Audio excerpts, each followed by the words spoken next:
Imagine, if you will, stepping through time not by choice, but by an inexplicable twist of fate. There you are, no longer cushioned by the familiarity of the modern world, but thrust into the raw, unfiltered past of medieval England. No guidebook, no warning, just the biting chill, the squelch of mud beneath your feet, and the curious, wary gazes of those around you, sensing your alien presence in their world. This isn't the realm of chivalry and noble quests. It's a place where life's necessities are stark and unforgiving. Here, chamber pots replace the comforts of home bread might be your only meal if it hasn't spoiled, and a simple misstep in etiquette could lead to a harsh punishment. You'll stumble over foreign tongues, lose your only possessions, and feign knowledge of saints you've never heard of, all in a desperate bid to blend in to survive another day. Are you ready to immerse yourself in this quiet yet tumultuous history? Let's begin your unexpected journey through time.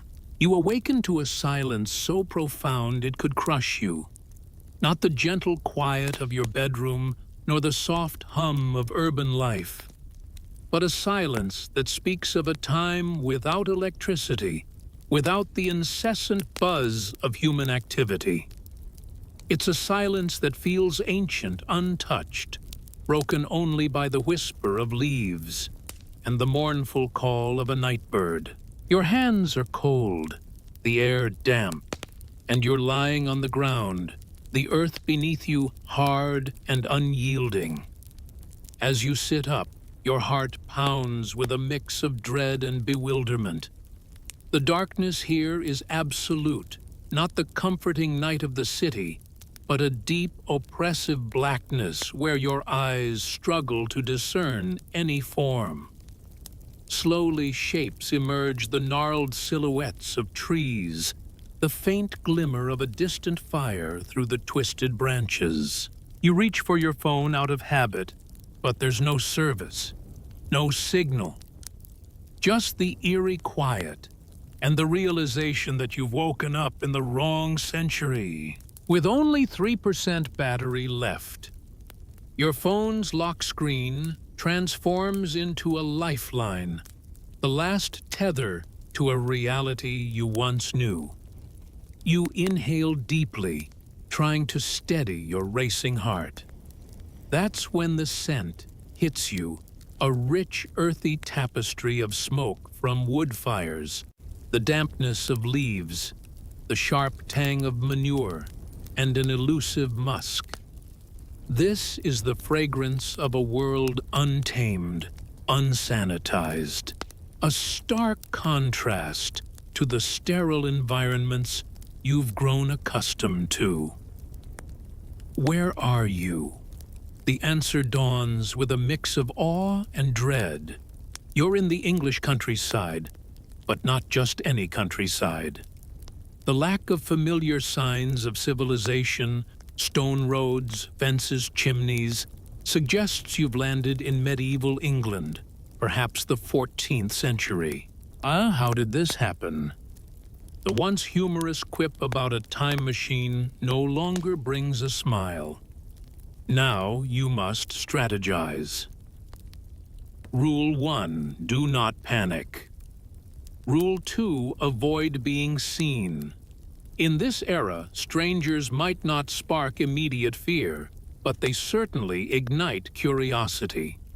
Your modern attire, your speech, your very demeanor could brand you as an outsider, potentially leading to scrutiny, robbery, or worse, being drawn into a narrative you cannot escape. You move with cautious steps, the forest around you thick yet not wild. These woods bear the marks of human hands. They've been cut for firewood, foraged by peasants and hunted by nobles. Every twig, every leaf has a value, a price. What happens if you're caught pilfering from this managed land? Theft in this time could mean the severing of a hand, As you tread forward, the faint glow of a distant town beckons through the trees. The lights are sparse, just a scattering of torches, perhaps, or the flicker of candles in the windows. This is not the world you know, but it's the world you must navigate now. The journey has just begun, and each step is a step into the unknown. Perhaps there are hearth fires glowing faintly through crudely fashioned wooden shutters. No street lamps cast their comforting glow. No glass windows sparkle in the night, just slits in wooden planks or stretched animal hide, thin and translucent. Light flickers, dances, then fades into the darkness. As you venture closer, you find the road, or what passes for one. It's not paved, not even cobbled, merely a path of packed mud, deeply rutted by carts and dotted with muddy puddles. These medieval roads, mere functional scars across the landscape, were never crafted for ease or comfort. They often turned into treacherous quagmires, especially after rain or a harsh freeze. You struggle to maintain your balance, but already your shoes sleek. Modern, unmistakably out of place, are caked in grime. Off they come, hidden away, along with your socks. Clothing is everything here. You're adorned in materials they've never laid eyes upon, synthetic fibers, zippers, the work of stitching machines yet to be invented. If you dare to stride into this town wearing jeans and a sweatshirt, you'd be an alien, no matter how friendly your smile. At best, they might assume you hail from some distant exotic land. At worst, you're an escaped madman. So, what does a cautious time traveler do? You dig a hole in the woods, bury your modern attire, stash your phone deep in your bag, and tie your hoodie to a tree. Stripping down to a thermal undershirt, you fashion it into something resembling a linen tunic. Your hair is pulled back into a simple rustic style, and a touch of dirt on your face completes the transformation, giving you the look of someone underfed and weary. Ahead lies the town gate, which you approach just before dawn breaks. These gates weren't designed to imprison, but to protect against thieves and stray animals. Many towns had curfews signaled by the tolling of a bell at dusk, after which entry was restricted unless you had an exceptional excuse. Had you arrived earlier, you might have been turned away or fined. But now, as the first light of dawn casts its soft blue hue, you stand at the threshold of this ancient world. As the sun's first rays kiss the frost-touched earth, the town awakens its inhabitants, stirring like the whispering of leaves in the wind. You enter with a modest entourage, traders, peasants, perhaps even pilgrims. The street, narrow and muddied, barely acknowledges your presence. The houses, with their timber frames and wattle and daub walls, lean precariously as if sharing secrets with one another. Thatch roofs crown these humble abodes, and the air is thick with the scent of burning firewood, mixed with the less savory aroma of animal waste. Chickens. Those feathered denizens scurry across your path, one nearly becoming an accidental casualty underfoot. Here, sleep is not the monolithic 8-hour block we know today. It is a dance with wakefulness. The townsfolk indulge in a first sleep rise to stoke fires, murmur prayers, or share whispers in the deep of night before succumbing to a second slumber. Imagine a time where sleep was not one long, uninterrupted rest. Your journey takes you past a blacksmith's forge, its walls darkened by soot, the air heavy with the scent of iron and the sweat of labor. Nearby, a stable and a cook shop offer yesterday's bread and a pot that simmers with onions and a hint of despair. No greetings are exchanged which suits your purpose well. But soon, the inevitable question will arise, who are you?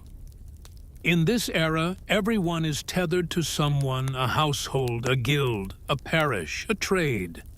To be unattached is to be unprotected, vulnerable to crime arrest, or mere suspicion.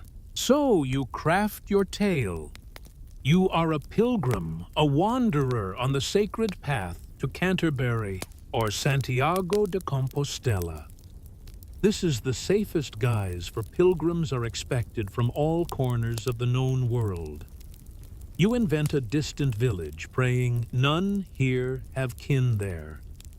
When eyes meet yours, you offer a respectful bow. No handshakes, for such customs are yet to be common. Your words are few, your accent foreign enough to be plausible, yet vague enough to avoid scrutiny. In this land where every soul must belong, you weave a story of belonging to the road itself. Imagine the scene, the morning air, crisp, your grammar faltering, your words muddled as if you've just tumbled from the heavens. Your smile faint and tentative as someone extends to you a piece of bread. It's not the finest loaf, rather it's coarse, dense, a mix of rye, perhaps stretched with barley and bean flour, yet it's warm. You chew thoughtfully, nodding in gratitude. Each bite an attempt to anchor yourself in this strange new world.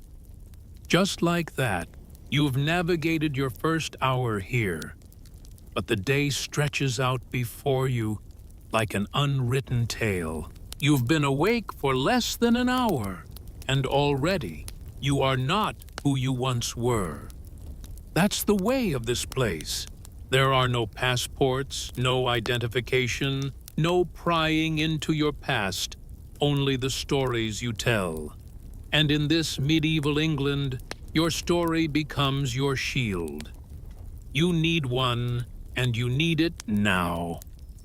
The safest lie you can muster forms in your mind, you're a pilgrim. You share this nascent tale with a stable boy, his query simple yet loaded. Where are you headed? You hesitate, then utter Canterbury.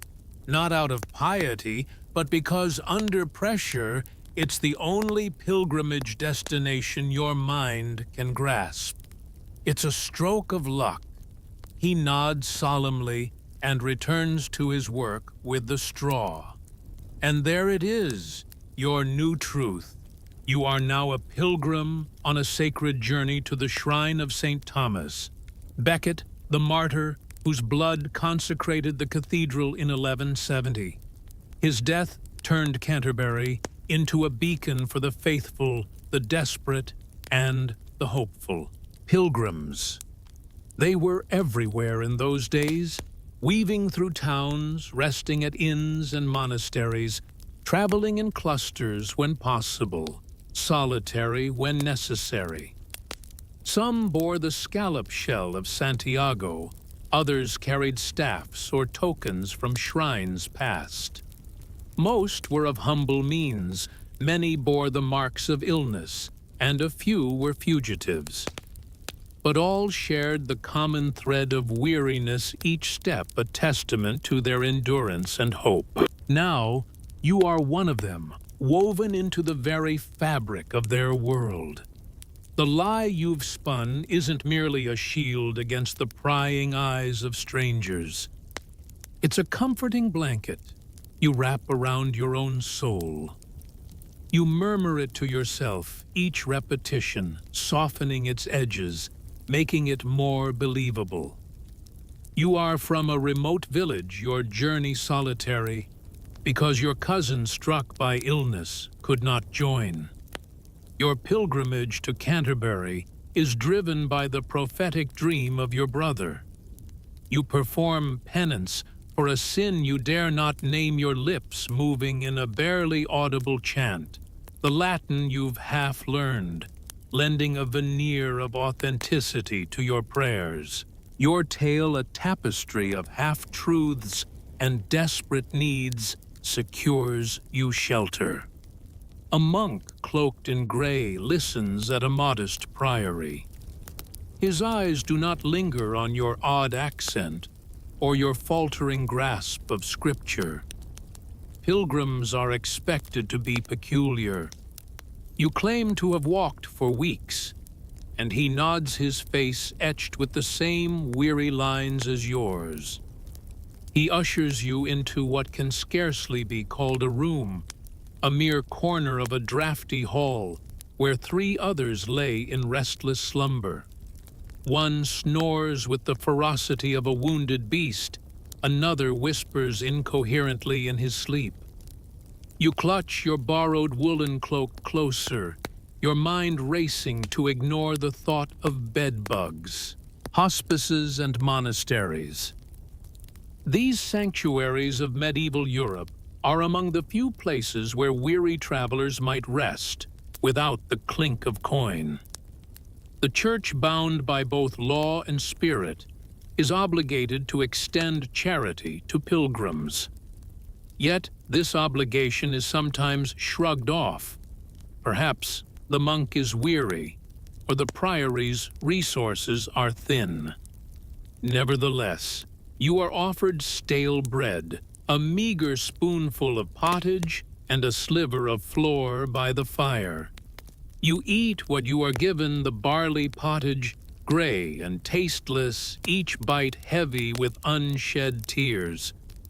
You chew deliberately, trying to forget the luxury of spices, knowing a mere pinch of pepper is a luxury beyond your reach. As dawn breaks, you wrap yourself in a borrowed cloak, its fabric a testament to countless journeys.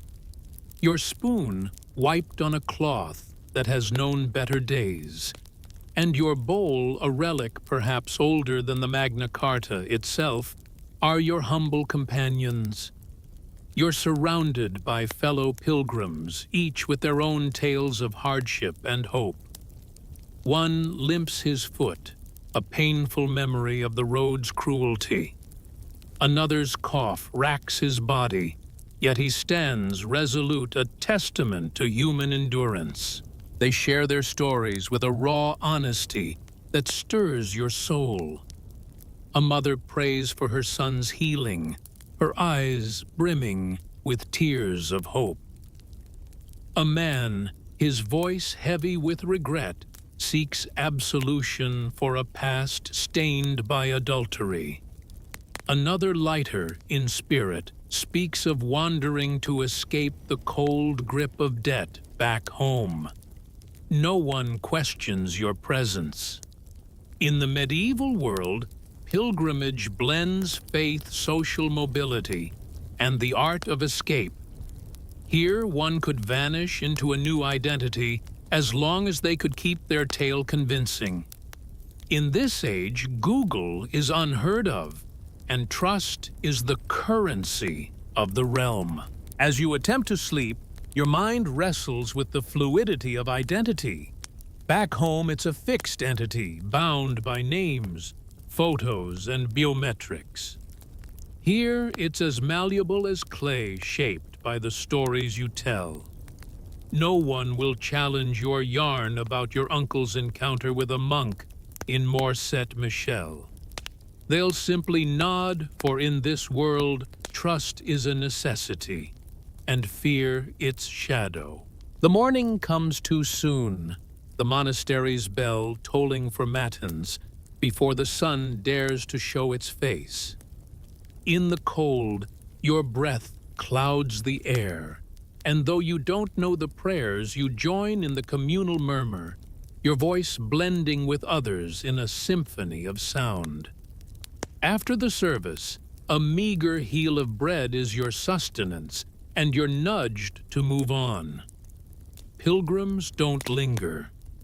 They flow like rivers through the veins of the town, where life stirs with vendors setting up stalls offering everything from vegetables to tools to meat that looks as if it's seen better days.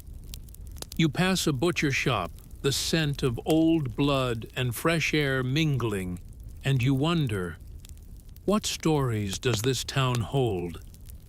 What secrets do these cobblestones whisper? As you avert your gaze from the haunting sight of the headless pig carcass, suspended like a macabre pendulum on an iron hook, the flies already engaged in their grim dance, you are struck by the harsh reality of life here. Meat spoiled swiftly, salt was a luxury, and the idea of freshness seemed like a distant dream. A memory, perhaps, from a history video flutters into your mind. Medieval market days often once a week, where the rural folk from nearby villages converged to barter their modest wares, eggs, cheese, root vegetables. Here, prices weren't fixed. Everything was a negotiation, a dance of words and wits. If you're unfamiliar with the local currency, silver pennies, half pennies, farthings, you'd be easily swindled. You find yourself wanting to buy something, but your pockets are as empty as your stomach. Your wristwatch, concealed beneath the rough wool of your sleeve, feels utterly useless here. What is time in this world where it's measured by the tolling of bells, the call to prayer, and the sun's journey across the sky? If daylight reigns, work is the order of the day. When darkness falls, you pray, you hide, or you sleep. You decide to seek kindness rather than commerce. Spotting a woman selling oatcakes, you approach with a humble demeanor, not quite begging, but not too proud either. With a gentle voice, you explain your plight, a traveler low on supplies, blessed to encounter such a kind soul. It's not Shakespearean, but she hands you a cake nonetheless. Perhaps she believes your tale, or maybe she simply finds joy in feeding others, or perhaps she hopes for a blessing in return. Pilgrims, after all, carried an aura of sanctity, or at least were thought to be close to it. Many believed that helping a pilgrim would curry favor with the divine. You offer a swift Deus tu benedica in your most convincing fake Latin accent. It means God bless you. She nods, pleased with the exchange.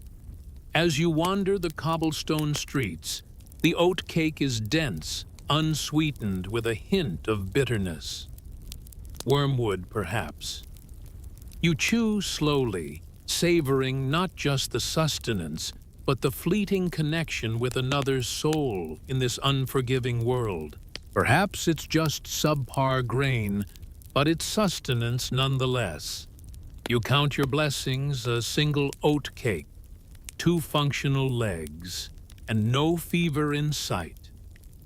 As you navigate through the dusty village, you notice a cluster of children frolicking in the dirt. One of them, with a carved wooden hoop, rolls it along the ground, while another grips a doll crudely fashioned from scraps of fabric. Their laughter momentarily fills the air, but their gaze soon shifts to you. They watch not out of fear, but with wide-eyed curiosity. A tiny finger points to your wrist, and you instinctively cover it. It's then that a sobering realization pierces through you. You're not truly out of danger. You have your tail, your cloak, and the guise of a pilgrim, but you lack the telltale signs of a life shaped by hardship. Your posture is too erect, your reactions too refined. You make eye contact, something these children are unaccustomed to. To them, you're an outsider, a stranger in their midst. So you adjust your demeanor. You lower your gaze, shuffle your feet, to mimic the gait of a man you saw the night before. You learn to listen more than you speak, to blend into the background of this unforgiving world.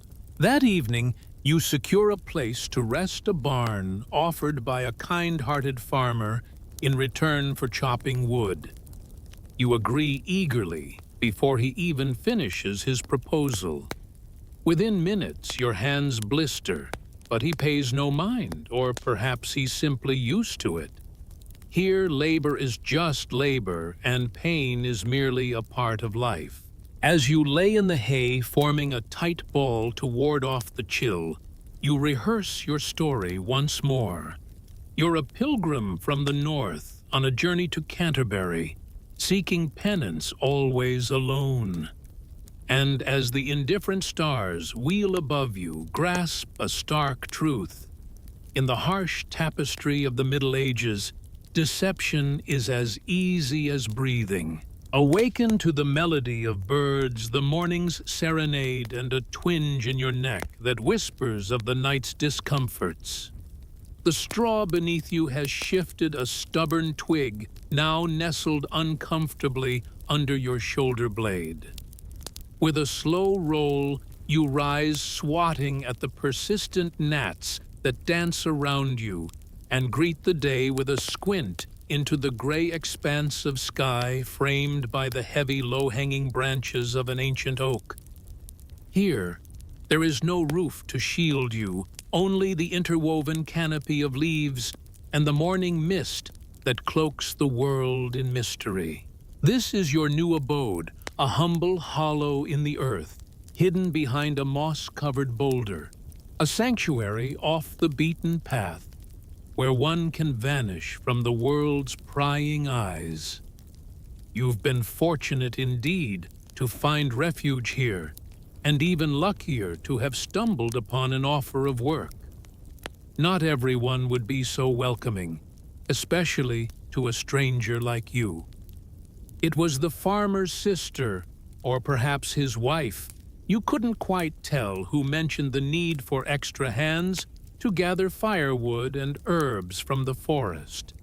Without a second thought, you agreed, driven by the primal need for sustenance that still gnaws at you. Now, for this day, you are a forager, a role not without its own set of medieval mandates. The first rule: the forest does not belong to you. A hard pill to swallow, especially for someone from a time where nature's bounty seemed free for all. Here, in the 1300s, the woods are not wild frontiers. They are parcels of land owned by nobles, claimed by the crown, or tethered to estates. The acorns, the rabbits, the very twigs beneath your feet, none are yours to claim. Gathering firewood might appear innocent, yet, if you're caught with the wrong bundle in the wrong part of these woods, you risk being beaten, fined, or worse, branded. What a world where even the ground you stand on can turn against you. Can you imagine?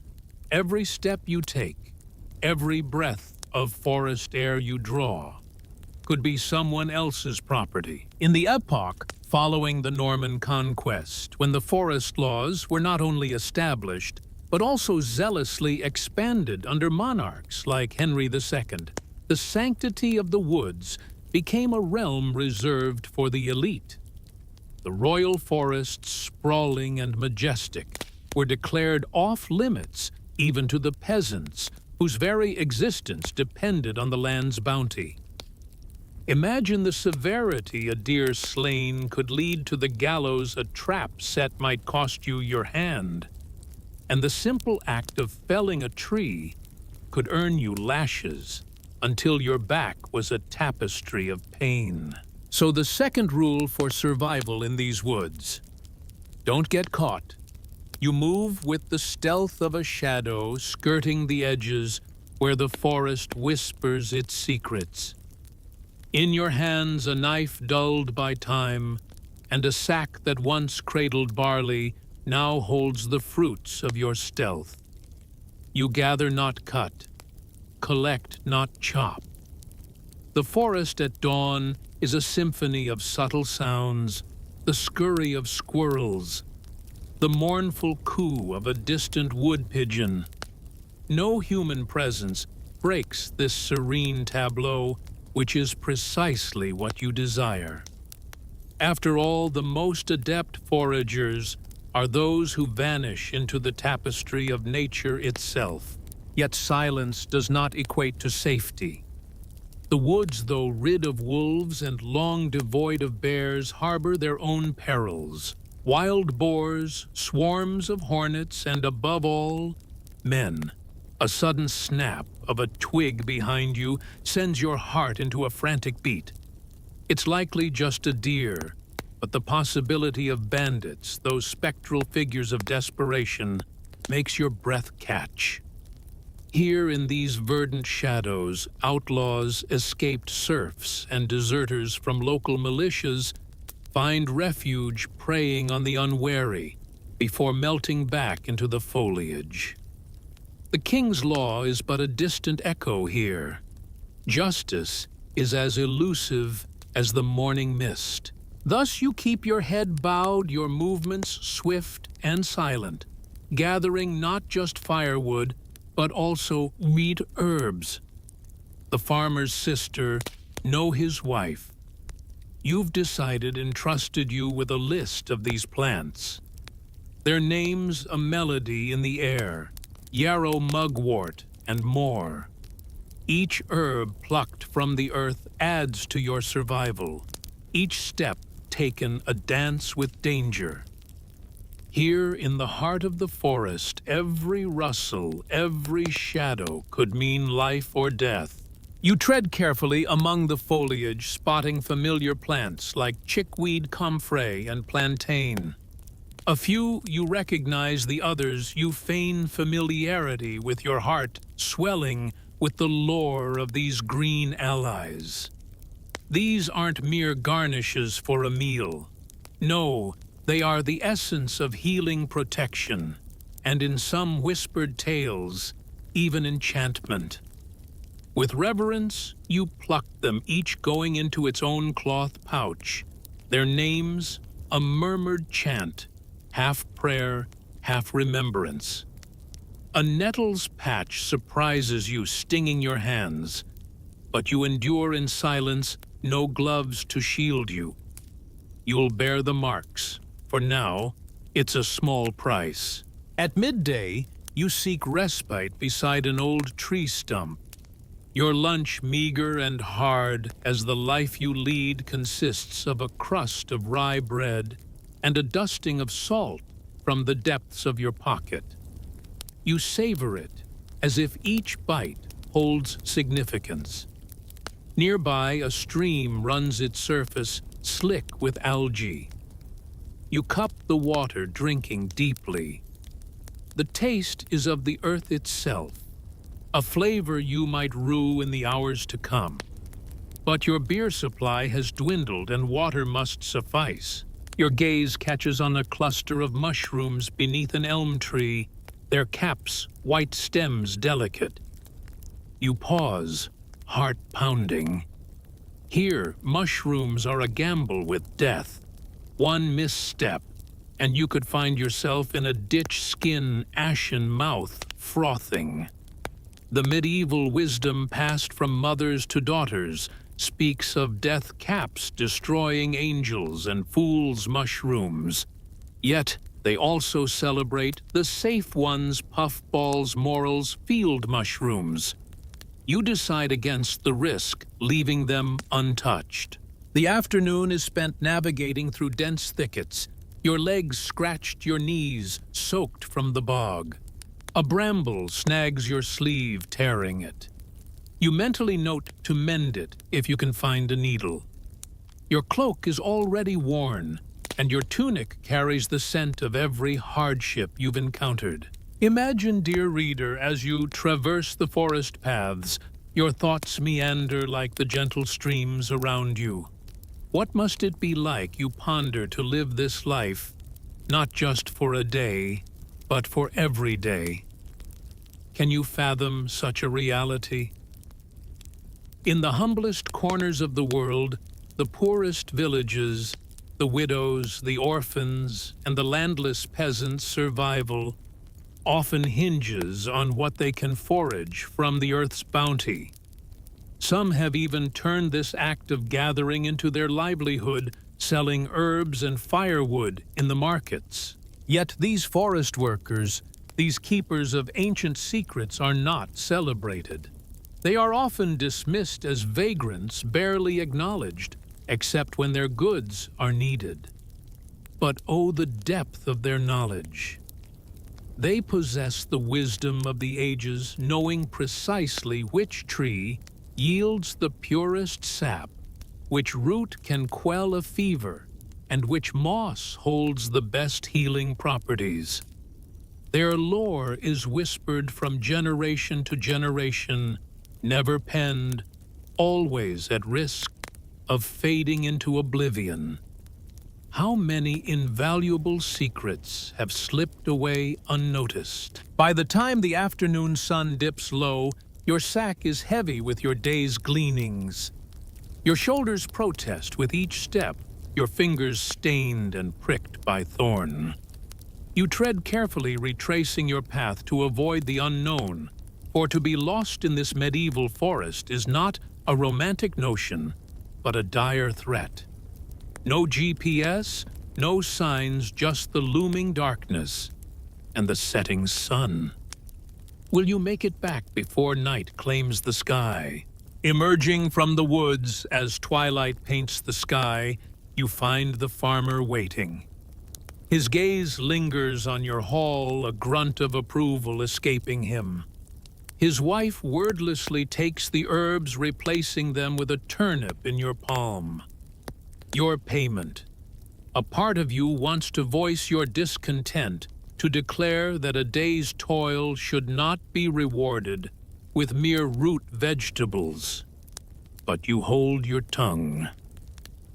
In this world, gratitude is a shield, and silence a sword.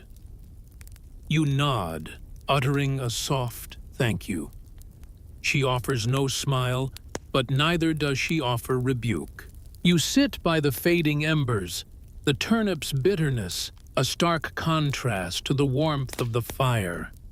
It's meager, but it's sustenance. That night, the barn's familiar scent of hay and cow envelops you as you drift into sleep, the day's labor etched into your very being. As you lie on a heap of ancient brittle straw, the rafters above you stare down like ancient sentinels, their silence heavy with the weight of centuries. You ponder the forest, its hushed sanctity, its unspoken rules, its silent scrutiny. You were there for just a day, yet some souls never escape its embrace. You believed yourself prepared, armed with knowledge from countless PDFs, having dissected linguistics in YouTube marathons, even practicing your newfound tongue in the solitude of your cars like a fervent disciple.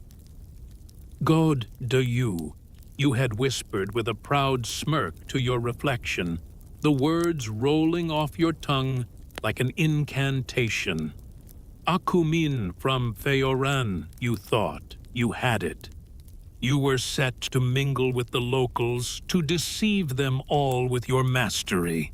But now, here you stand, truly here, in the heart of a medieval English town.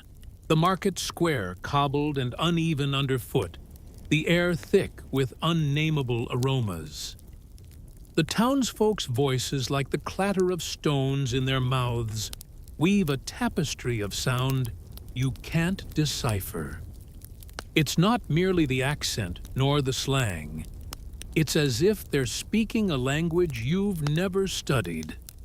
You chose Old English banking on its Anglo-Saxon heritage, recalling tales of Beowulf, yet that was penned 4 centuries before your time here. Here they converse in a Middle English variant, but not the polished kind Chaucer might recognize. It's raw, nasal, swift, peppered with French borrowings and local oddities.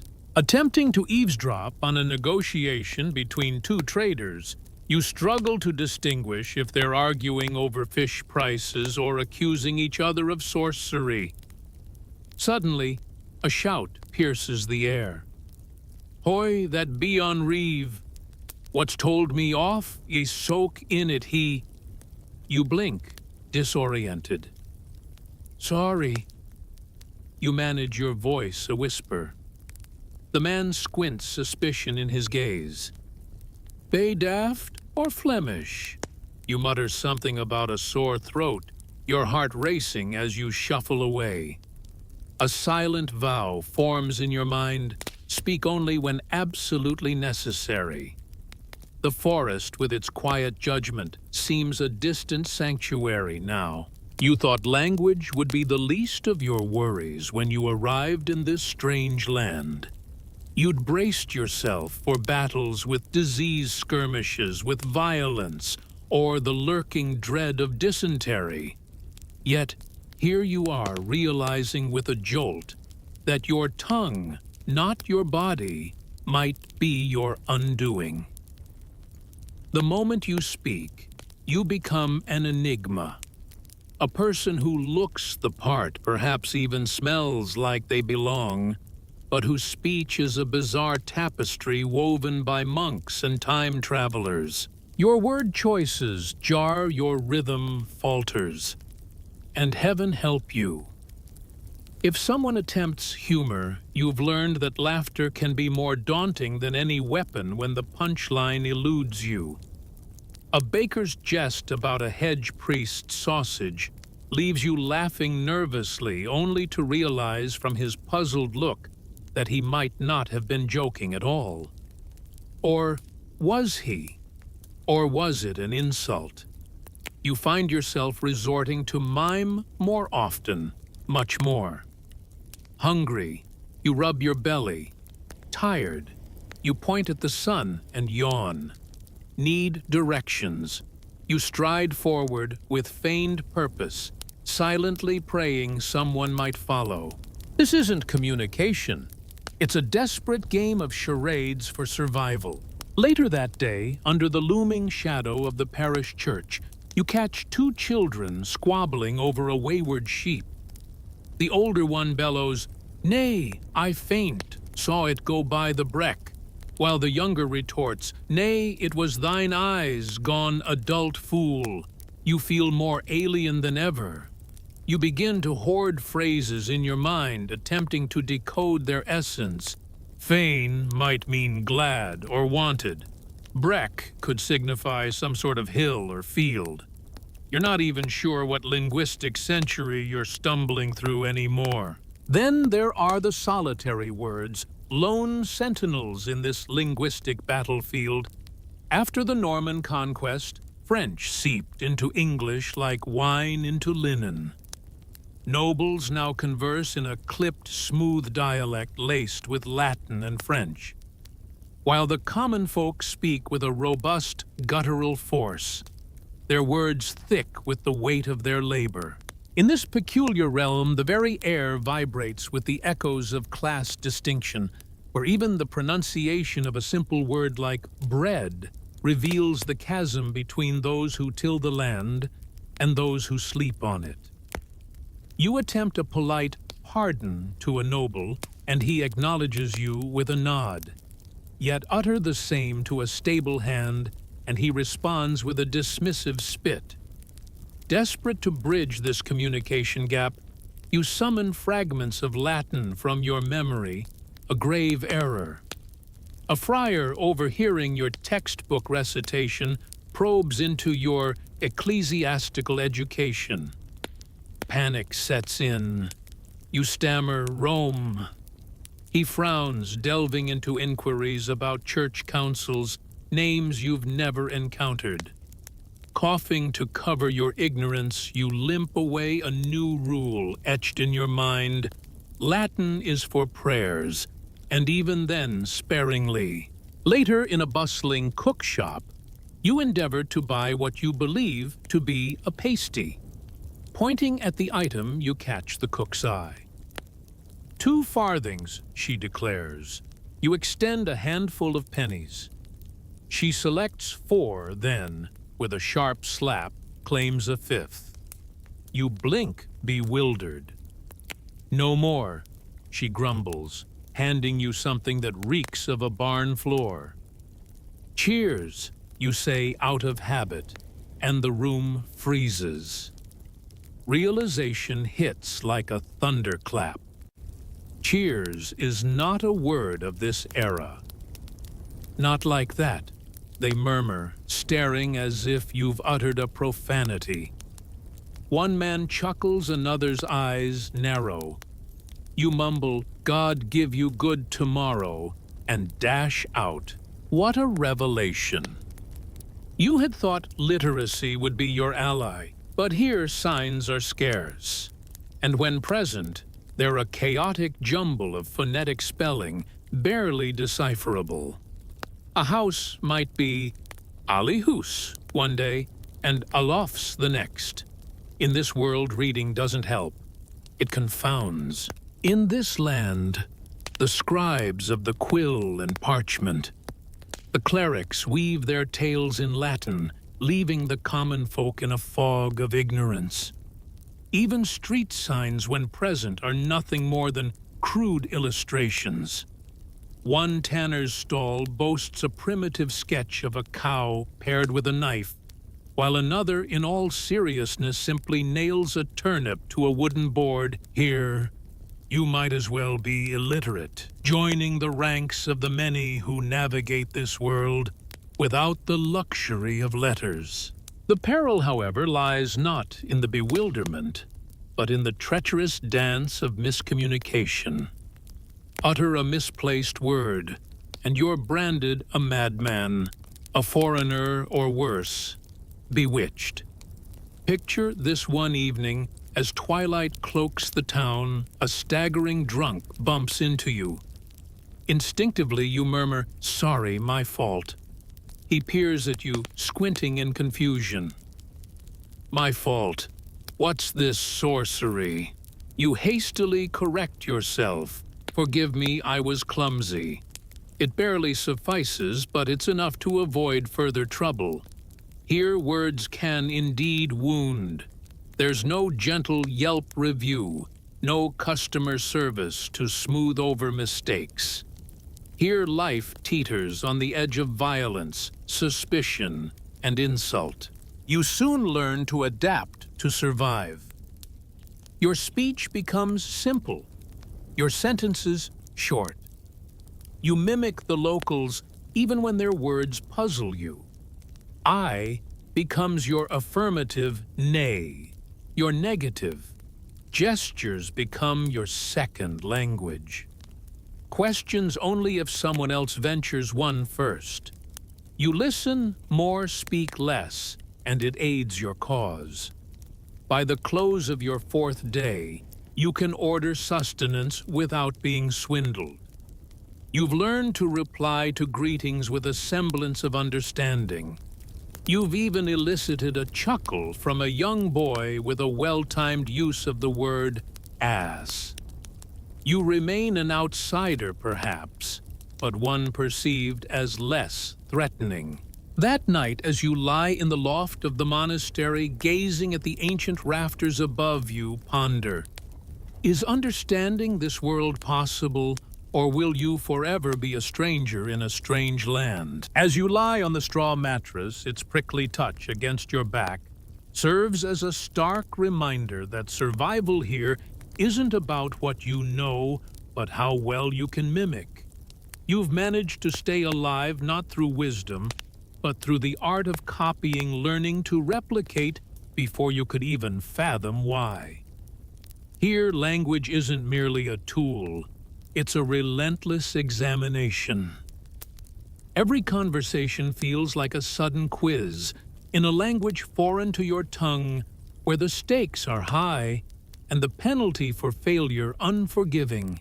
Your thoughts drift to your phone, the comforting glow of the Translate app, the endless resources of the internet. How often have you sought refuge in a quick Google search for a word, a phrase, an idiom? But that luxury has vanished. Now all you possess are your ears and your memory. A slip of the tongue tomorrow, a grave mistake might silence you forever. The ordeal begins innocuously with just a hint of discomfort. A slight cramp in your stomach, as if you've missed a meal or eaten something disagreeable. You dismiss it, recalling worse bouts of indigestion from airport sushi. Yet, within the hour, you find yourself doubled over near the pigsty, gripping your abdomen, praying to a deity whose prayers mingle with the stench of manure. This isn't just a bad day in metaphor. It's the brutal medieval reality of your digestive system facing an onslaught. You tried to be cautious. Truly, you did. You boiled the water stuck to what appeared as bread, steered clear of anything too vibrant. But the issue isn't the food itself. It's the entire environment. Your body, accustomed to the safety of pasteurized milk, clean tap water, and sanitized grocery aisles, is utterly unprepared for the microbial wilderness of medieval Europe. You are, as they might say, too soft. Your primary suspect, the pottage. That murky oatmeal-like concoction, a mishmash of grains and whatever hasn't spoiled in the past few days. Cabbage, perhaps, a turnip, or even a frog, depending on... The cook's disdain for both protein and plausibility was palpable.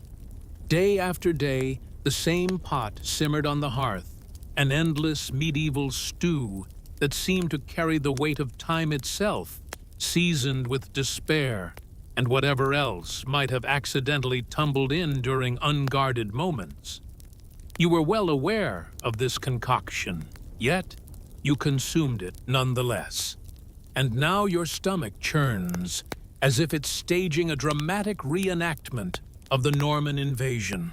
By the time dusk casts its shadow, you're caught in a cruel dance between cold sweats and chills, swaddled in your itchy wool cloak like a forlorn medieval burrito. Your complexion is ashen, your lips parched.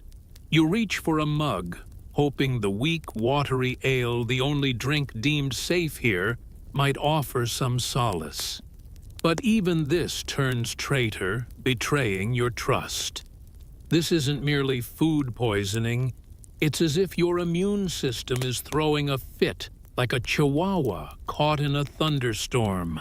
Now, for some context, the germ theory is a whisper in the future. Bacteria are unknown entities, and the origins of disease are cloaked in mystery. Illness is attributed to foul air miasma, or an imbalance in the humors, blood phlegm, yellow bile, and black bile. Depending on which humor, Rebel's treatments might involve leeches, inducing vomiting, purging, or fervent prayer. Most never uncover the true cause of their ailment. They simply fall ill, and either they recover or they vanish. When dawn breaks, you awaken still clinging to life, groggy but breathing. You've already outlasted a fair share of your peers. A nun discovers you that morning sprawled near the back wall of a Dominican friary, resembling a broken scarecrow. You attempt to rise, but the earth seems to shift beneath you, and your legs collapse like soft dough.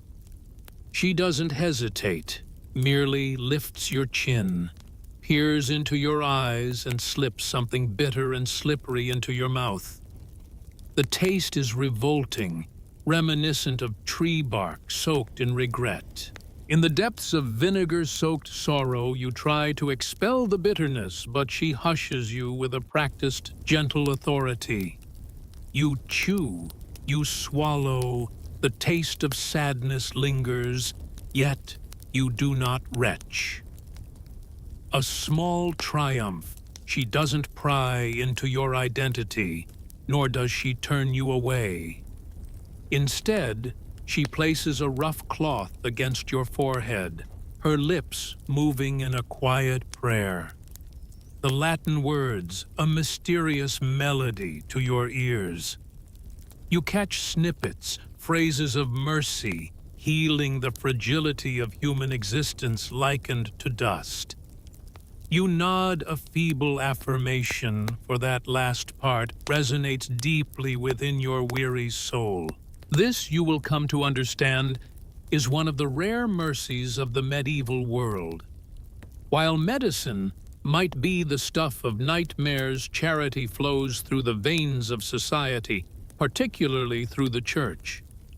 Religious orders with their rudimentary infirmaries offer sanctuary.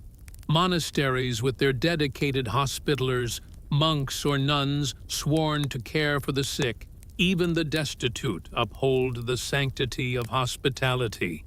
If fortune smiles upon you, and indeed it did, they tend to you without expecting payment. Here's a peculiar twist of history. You're not alone in your suffering. Half the town bears the marks of illness, coughs, skin aflame with infections, fevers burning like embers. The very air seems a breeding ground for disease.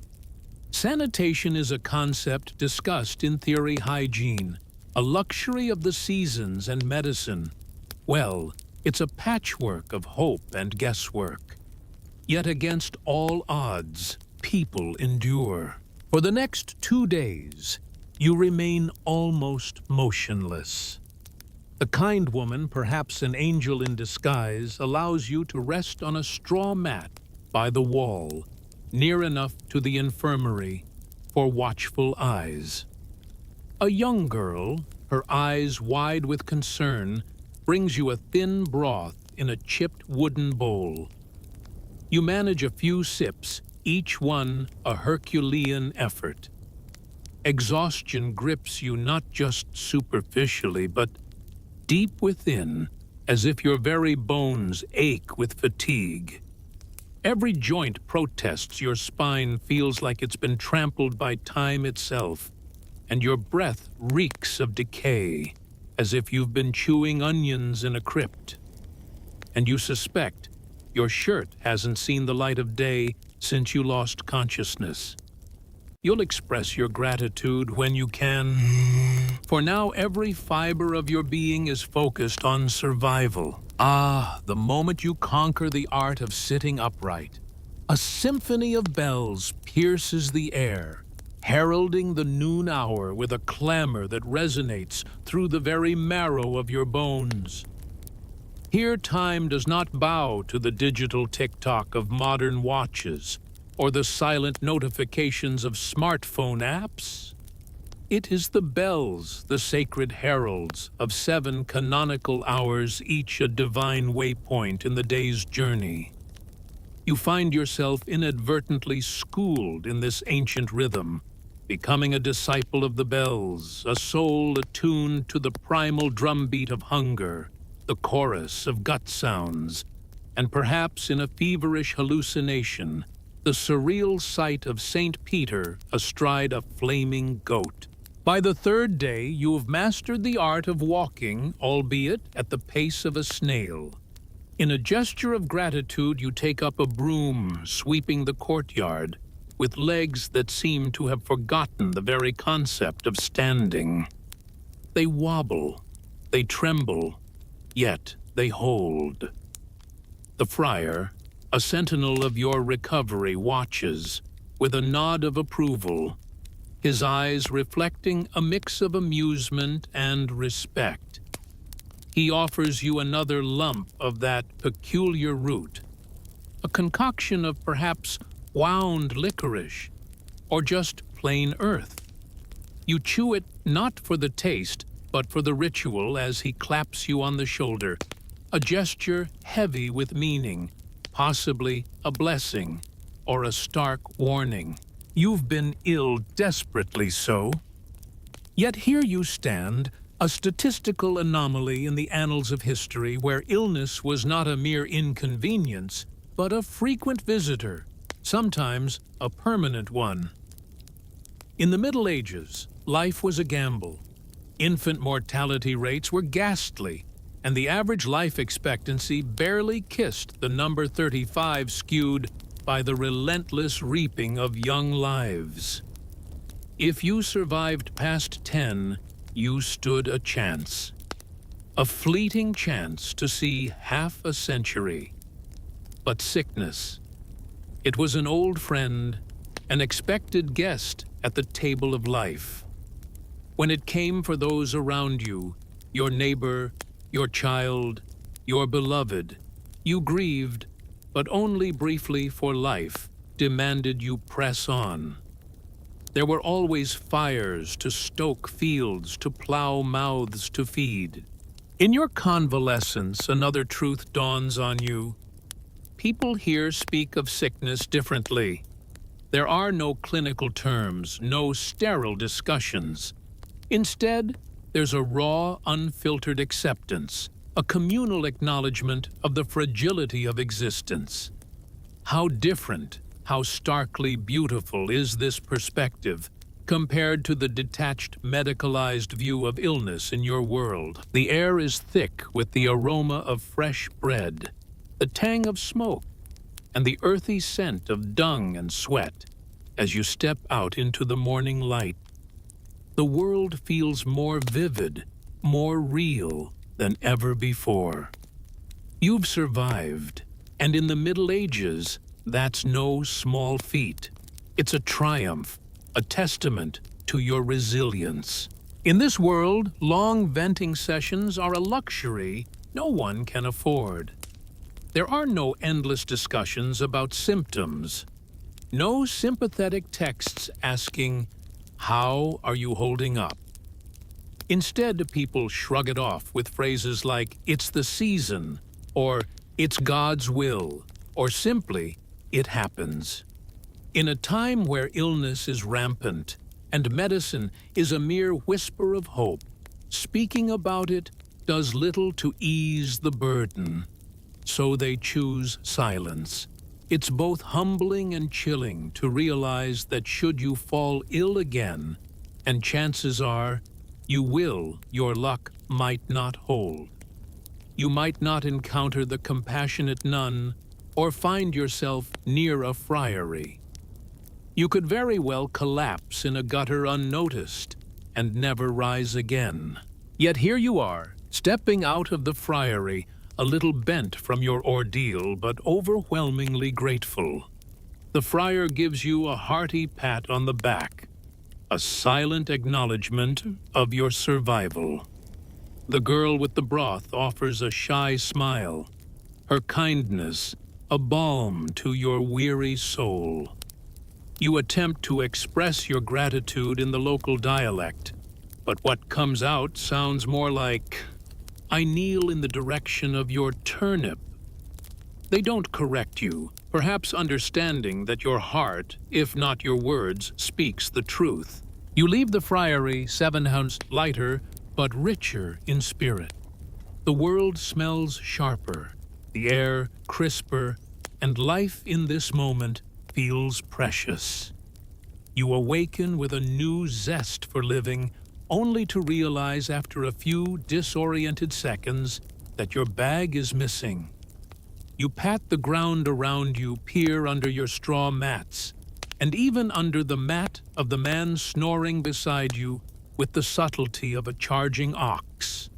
Your satchel, which once held your last pair of socks, 2 small coins, a now irreplaceable bar of emergency chocolate, and your hidden compass is gone.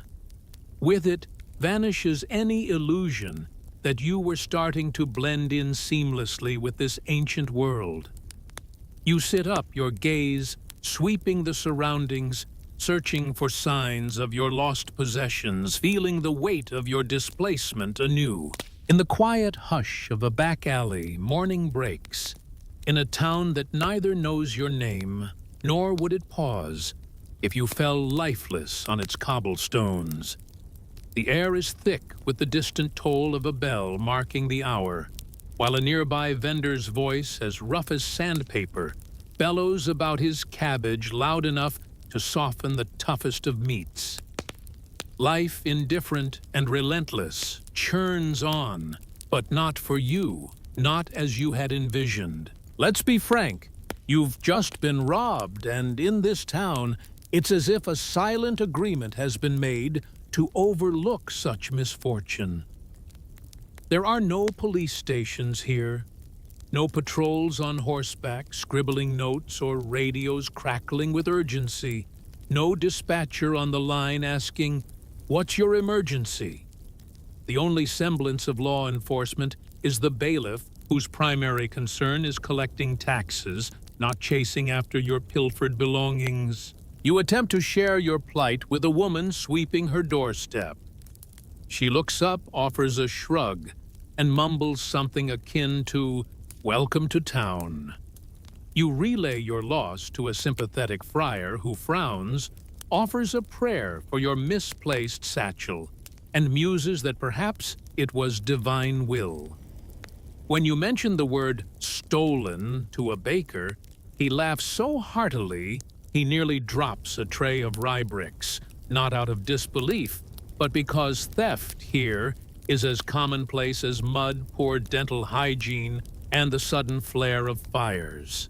In this medieval setting, theft isn't an anomaly. It's woven into the fabric of daily life. Everyone is poor, everyone is desperate, and anything left unwatched is fair game. The locals have adapted securing their valuables close to their bodies in hidden pouches or sewn into their garments.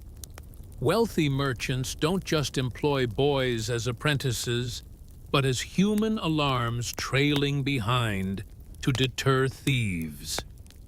Even nuns in their sanctity guard their coin purses with a weary eye.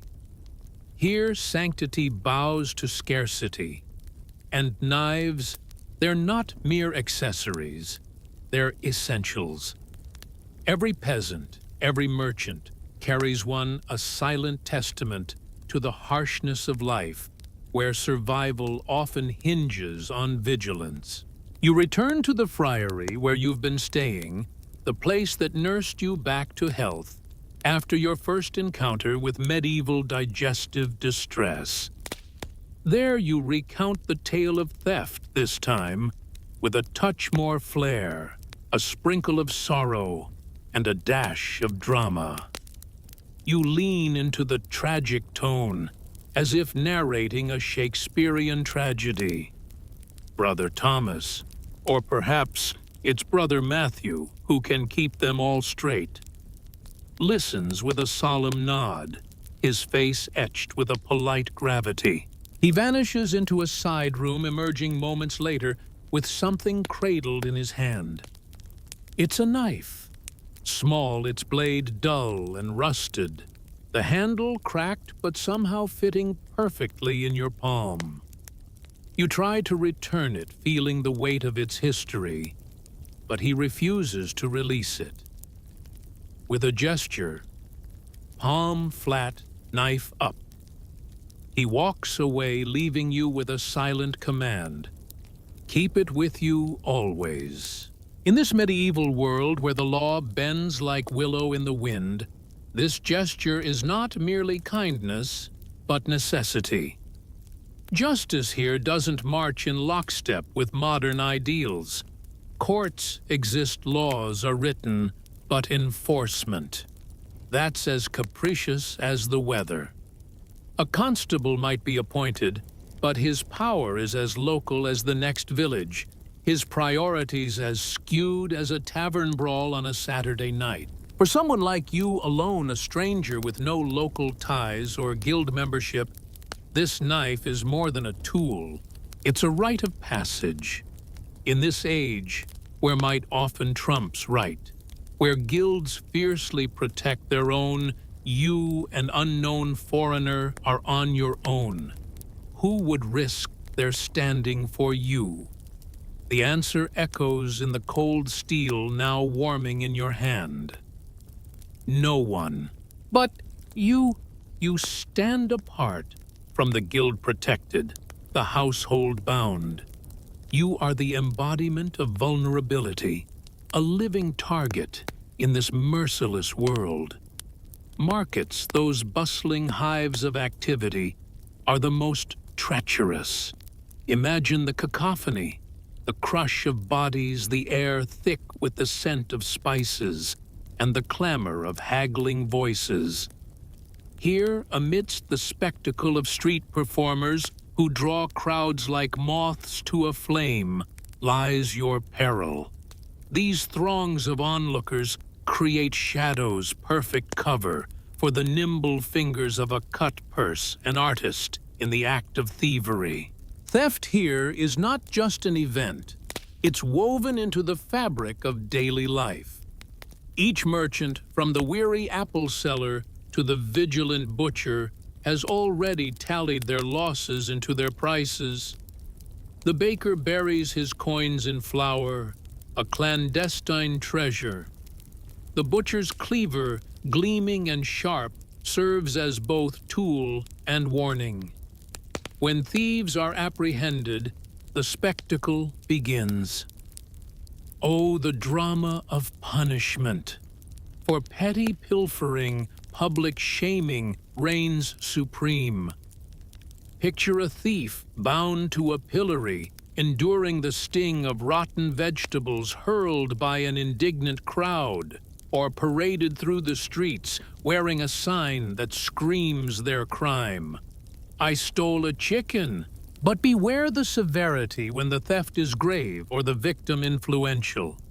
A thief might part with a hand and ear or both. Some are marked for life with the searing kiss of hot irons, while others face the noose with no trial, just a grim audience.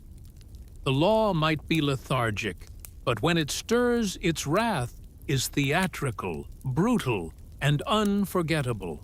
Yet in this city where thievery is an art, most thieves remain phantoms, slipping through the cracks of society's notice. Your senses must become your shield. You adapt securing your coin pouch within your tunic, your hand resting upon it in the throng, sleeping with it as close as your own heartbeat.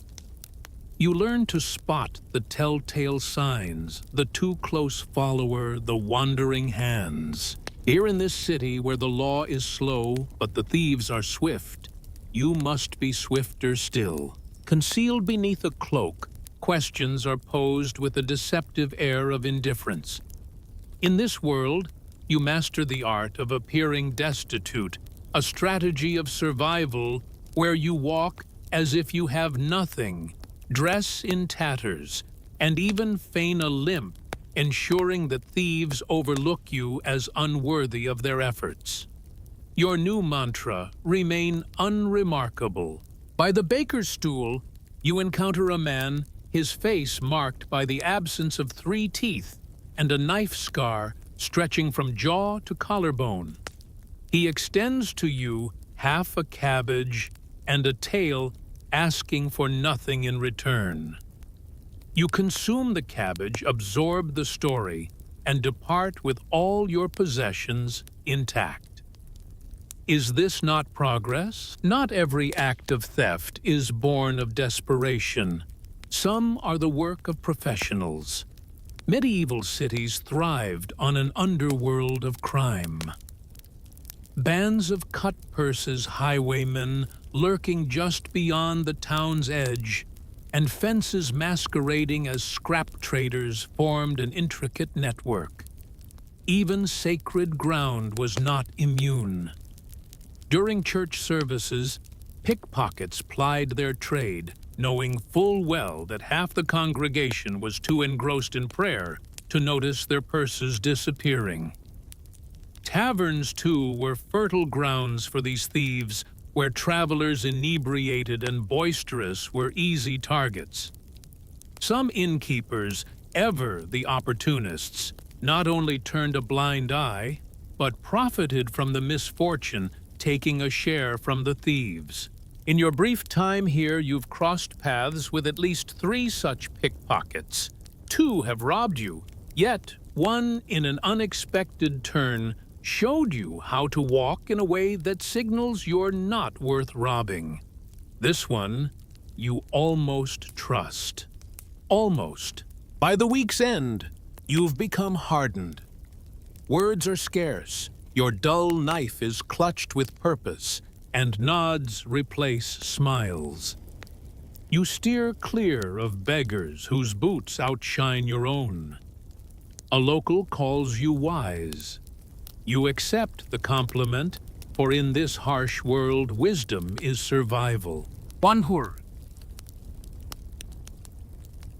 You trade half an onion for a crust of bread, and what might pass for sausage.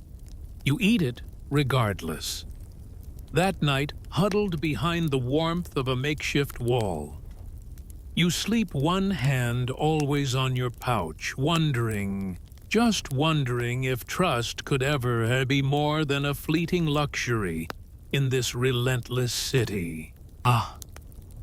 The weight of an unfamiliar century, the scent of the earth still clinging to your garments as you awaken to the dawn of another lesson in this muddy, unpredictable time.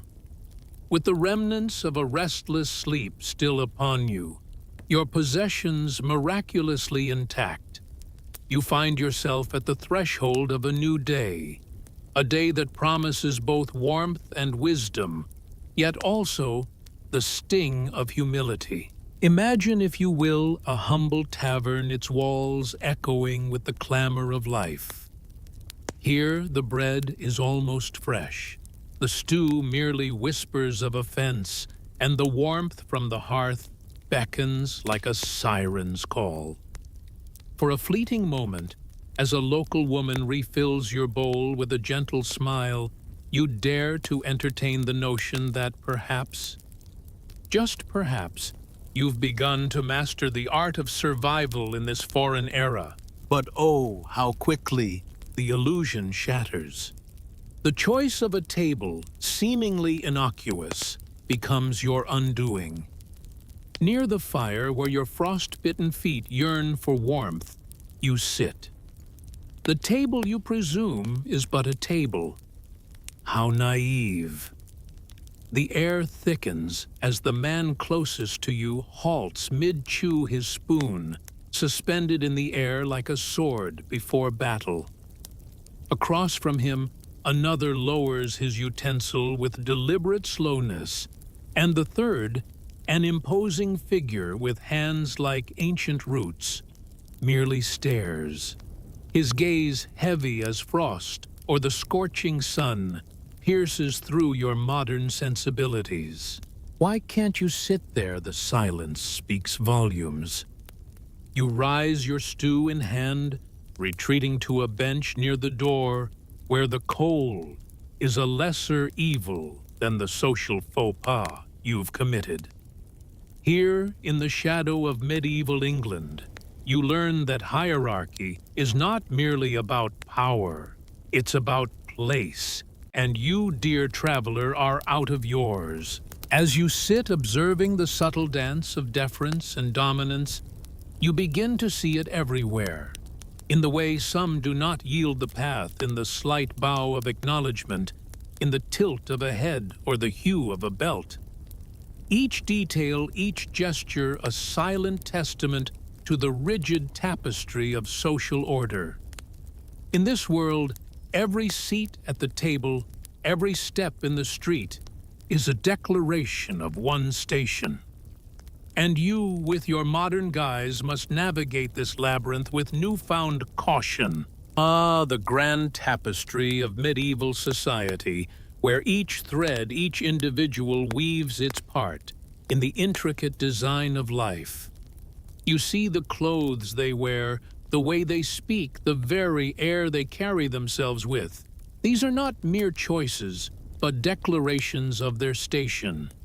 From the commanding presence of the lords to the proud swagger of knights and the puffed chests of guild members, Each has a role, a script they must follow to the letter.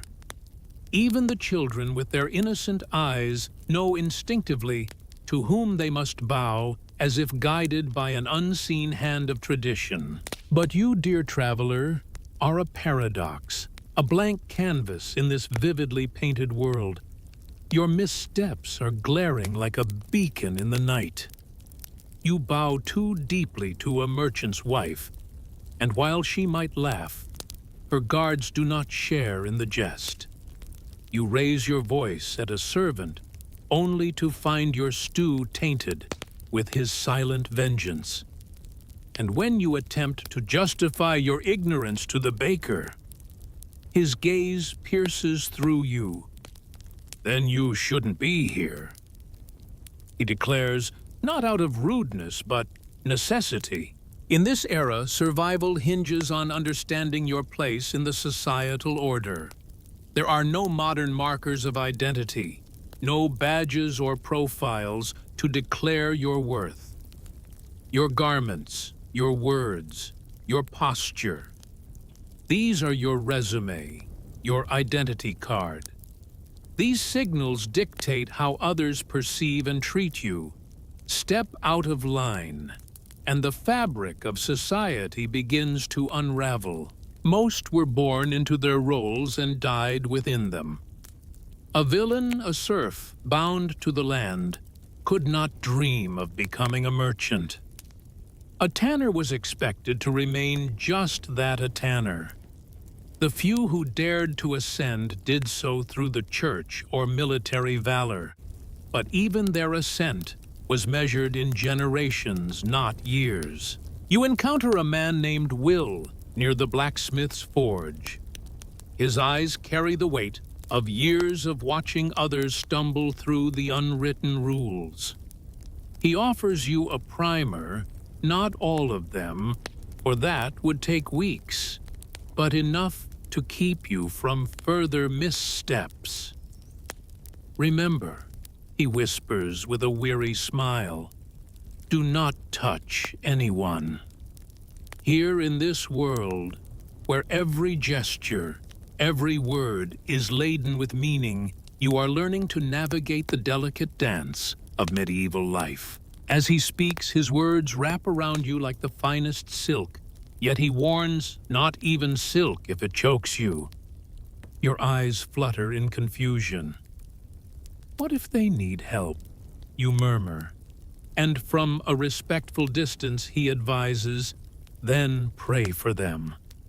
He delves into the arcane language of colors, where fur-lined cloaks signify power and blue and purple are the exclusive hues of nobility.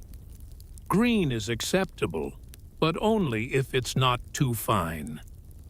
And linen, only if it's been washed recently. Your own attire, he notes with a discerning eye, does not meet these standards. He observes your stride too loose, too confident, not the delicate step of one who has learned to tread softly in the presence of their betters. You don't lower your head quickly enough, he chides. You don't make room fast enough when someone of higher rank approaches. You move with the freedom of someone who has never felt the sting of a reprimand for a misstep. We'll fix that, he promises, and indeed, they almost do. That afternoon, under the pretense of seeking a better spot by the public well, where the water is somewhat clean and the sun's warmth a gentle embrace, you inadvertently step ahead of a girl burdened with a heavy pail. She looks no older than 13, her face kissed by the sun, her hands rough from labor. An older woman behind her lets out a sharp rebuke. The words lost to you, but the tone speaks volumes. Everyone's gaze converges upon you. You freeze caught in the spotlight of their collective stare. The girl, with a gaze heavy with weary fury, challenges. Where's your badge? You don't have one. Apprentices in this town wear pins or stitch symbols on their clothes, a testament to their belonging. Without one, you're merely a stranger beneath everyone in this stratified world. You step back, realizing your mistake. She doesn't thank you. She shouldn't have to. You begin to notice the subtleties of interaction, how even eye contact is governed by rank. A noble's gaze never meets that of a merchant. A merchant's eyes do not acknowledge a peasant's existence unless spoken to. And you, with your curious, searching eyes, trying to read the script of this new world, learn to lower your gaze, to speak less, to speak softer, to say, "I understand," with every fiber of your being. "My lord." You whisper the words, catching like thorns in your throat. Worst, 7:14. Over time, the wary gazes of the townsfolk fade, transforming into looks that pass through you as if you were nothing more than a ghost in their midst. Ah, progress. Strange as it might seem, there's a curious comfort in this invisibility. You become a silent observer, your ears catching the whispers of secrets, the murmur of illicit affairs, the hushed plans of evasion and deceit. You learn the heartbeat of the town, not just its streets, but its very pulse of tension and intrigue. 1:07:44. Who is entwined in forbidden love? Who dares to pilfer from the baker's store? Who schemes to avoid the tithe? You, a mere shadow with ears, gather these tales like a collector. Yet this cloak of invisibility weighs heavy on your soul. It's exhausting, this constant invisibility, this lack of identity. You find yourself yearning not for luxury, but for simplicity. A clear sign, a name, something, anything to anchor you in this world where you perpetually float in the undefined spaces. Here, where do you truly stand? Dos 8:10. You are not of noble birth, not a craftsman, not a cleric, not even convincingly a peasant or a pilgrim. You are a void, a gap in the societal tapestry tolerated, yet never trusted a soul clad in borrowed garments. One dark night, a young boy collides with you, his voice a whisper of disdain. Watch it, low-born. You should bristle, should feel the sting of insult, but instead, a wave of relief washes over you. He believes he knows you. That's the nearest you've felt to belonging. 1:08:36. Sitting on a cold stone wall, you chew on something that might once have been food. When you make the error, it's in your quest for direction. You don't mean to flaunt your knowledge. You simply need to locate the spot where you buried your emergency supplies in the woods 2 days past. 1:09:08. You slip your hand into the hidden pouch sewn into your tunic, your fingers finding the cool, reassuring metal of your compass. Just a quick glance, a mere peek. It's small, discreet, and mercifully precise, unlike the medieval directions that seem to rely on the volume of one's pointing. Unfortunately, you're not alone in this moment of clarity. Not as inconspicuous as you imagined, are you? A boy, barely a shadow, pauses in his stride, eyes widening like moons. Is that a jewel? He stammers, his voice a blend of French and pure, unadulterated curiosity. With a swift motion, you close the compass and tuck it away, but the damage is done. He's already calling out perhaps to his uncle or the town's notorious gossip. In mere moments, a crowd gathers, staring at you, as if you've sprouted a second head that sings in Latin. A woman crosses herself in silent prayer. A man whispers of Eastern magic. From somewhere nearby, a priest's steps echo towards you. You walk away not in haste, but with a deliberate calm. No, not fleeing, just brisk. Remember, this nothing screams outsider like flaunting an object unknown to these lands. Even the simplest modern trinket, a pen, light a zipper, a plastic button, can ignite suspicion. Not always out of fear, but often because it's just different enough to be intriguing. And in a place where intriguing borders on dangerous, that's no badge of honor. The medieval mind has no room for the merely odd. Everything is either part of the divine order or it's not. And if it's not well, it must hail from the devil or the east, or perhaps both. Later, as you lean against the friary wall, feigning interest in a religious carving, the local priest finds you. His approach is not hostile, but his curiosity is palpable too intense. He probes, "Where do you come from?" You reply, "Far away." He continues, "And what do you do?" You say, "I am a pilgrim." He persists, "Do pilgrims often carry compasses that glow softly in the sun and spin like enchanted beetles?" You attempt to steer the conversation elsewhere, but he is relentless. Historically, priests were among the most learned in town, equipped with knowledge and an insatiable curiosity. They could read, they had access to. In those shadowy times, the guardians of knowledge and faith wielded their power with chilling authority. They had access to ancient scrolls, and more crucially, they had time to scrutinize, to judge, and to condemn.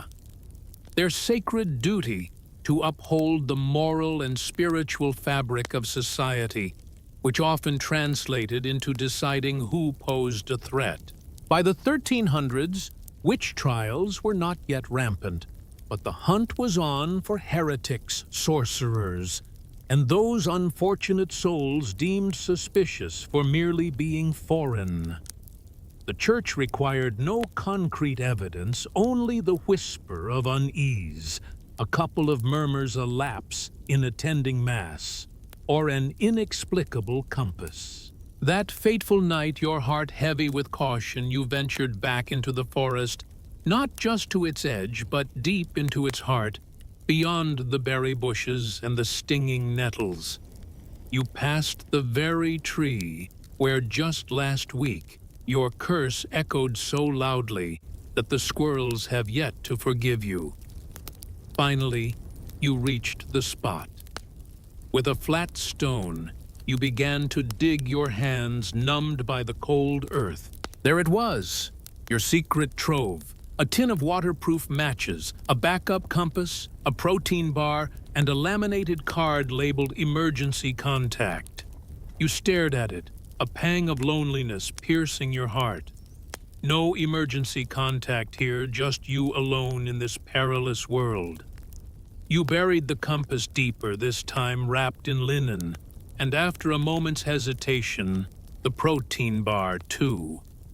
You didn't need it. Not if it meant drawing unwanted attention.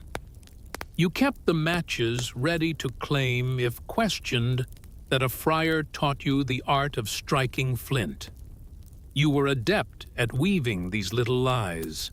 In the medieval towns, being an outsider granted you a mere 10 minutes of grace.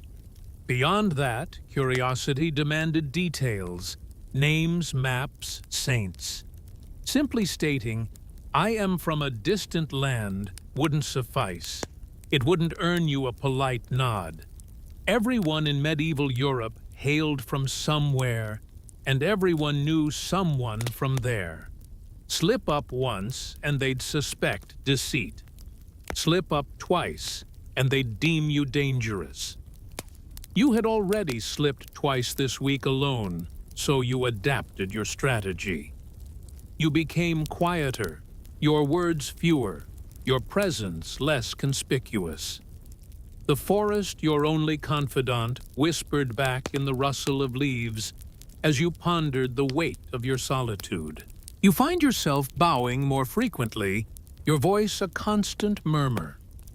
When faced with an unanswerable question, you wince in visible discomfort, whispering that it's all part of some mysterious penance. The crowd nods, their eyes filled with a mix of reverence and suspicion. Is mystery truly safer than mistakes? Let's not deceive ourselves. Many nefarious individuals are far from foolish. They are well versed in their own dark arts. They understand the sharpness of knives, the weave of cloth, the unraveling of threads. Yet, when they see the seam of your undershirt so unlike any they've encountered, you hastily attribute it to a monk's unique design. Their eyes narrow in skepticism. Monks do not sew with such finesse. A baker examining the polished finish of your boots comments on the oddity of their leather dyed to mimic crudeness. What strange tanning methods have you employed? You mumble about foreign oxen, but your excuses grow thin. A merchant intrigued by the synthetic cord around your belt tests its durability. What plant yields such a fiber? You claim it's a rare northern weed, and his eyebrows lift in disbelief. Your well of fabrications is running dry. Eventually, after you tend to a child with a scraped knee, using wine to cleanse the wound, wrapping it with a clean cloth, and uttering no incantations, the child's rapid recovery becomes the talk of the town. How did you do it? A neighbor witnessed the act, and soon whispers spread. Now they label you a mystic, but not with admiration. In this medieval tapestry, being called a mystic isn't always perilous, especially if one is old silent and deeply devout. But you are young, foreign, and unfamiliar with the local customs, even which saint to invoke when someone sneezes. Here lies the true danger. You are interesting. In medieval times, that's seldom beneficial. Interesting people attract attention. Those noticed get interrogated, and interrogation leads to tests. You certainly don't want to be tested. Thus you begin to conceal more than just your possessions. You start to hide your very essence. Your personality, once vibrant, now dims to avoid the piercing gaze of suspicion. Ah, the stories you weave, the gestures you mimic. You delve into the local slang, learning the favored saints adopting a simpler attire. I go where the Lord leads. You murmur a phrase so vague, so devout, yet confusing enough to halt most inquiries. You find yourself uttering it frequently.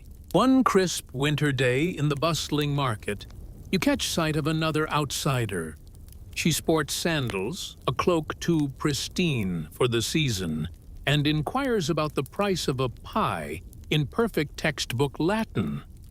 The vendor peers at her puzzled. You step back, letting her navigate her own path. Will she adapt or won't she? Either way, she's not your burden. By this time, your survival instincts are razor sharp. If something glimmers, you conceal it. If someone's gaze lingers, you move on. If a priest's smile seems too welcoming, you plan an escape. You know the nooks and crannies of the town, which dogs to steer clear of, and which bread stalls give fair prices to the overly inquisitive pilgrims. You sleep with your knife, close your prayers fervent and sincere. You've told 5 different souls you're bound for Santiago, a place you've never seen on any map. Yet you carry the certainty of one who knows better than to lose face. Isn't survival, after all, about not losing face, not appearing as a conjurer, not sounding deceitful, not even smelling of modern soap? By week's end, you've carved out a reputation for yourself, quiet, peculiar, perhaps touched by the saints or something more mysterious. Yet no one seeks to burn you at the stake, drag you before the magistrate, or unearth your hidden treasures. Not yet. In these medieval times, not yet is a victory in itself. You're mastering the art of fading into the background, not literally, of course. You still tread the muddy lanes like a specter underfed and watchful. You've become adept at the art of invisibility, a spectral figure now draped in the borrowed garments of the past. You've learned the subtle craft of self-reduction, smoothing your once sharp contemporary edges into the soft, unassuming contours of this era. Your accent, a relic from another time, remains unchanged, but your once vibrant confidence has dimmed. Now you speak only when spoken to. Your gestures are subdued, your reactions measured. Oh, the transformation. You no longer ask probing questions, nor do you let your smile spread too freely across your face. With each passing day, you hone the skill of becoming forgettable, and it's paying off. Today, a merchant's gaze slid right past you, marking a peculiar milestone in your journey through this medieval tapestry. Blending in, however, does not equate to belonging. It merely means you've become invisible enough not to warrant a second glance. In this 14th century world, invisibility is the currency of safety for a stranger like you. It begins with your body. Now lighter, your ribs occasionally peeking through your skin. Your walk has slowed, adapted to the rhythm of the market's flow, moving with, rather than against, the tide of humanity. You've adopted the posture of the weary, the slightly bowed stance of one accustomed to being overlooked. Your attire, once a vibrant clash against the backdrop of this time, now aids your camouflage. The tunic traded for something less conspicuous is a coarse, stained relic of wool. Its color faded into a dull anonymity. No longer does it scream of foreign origins.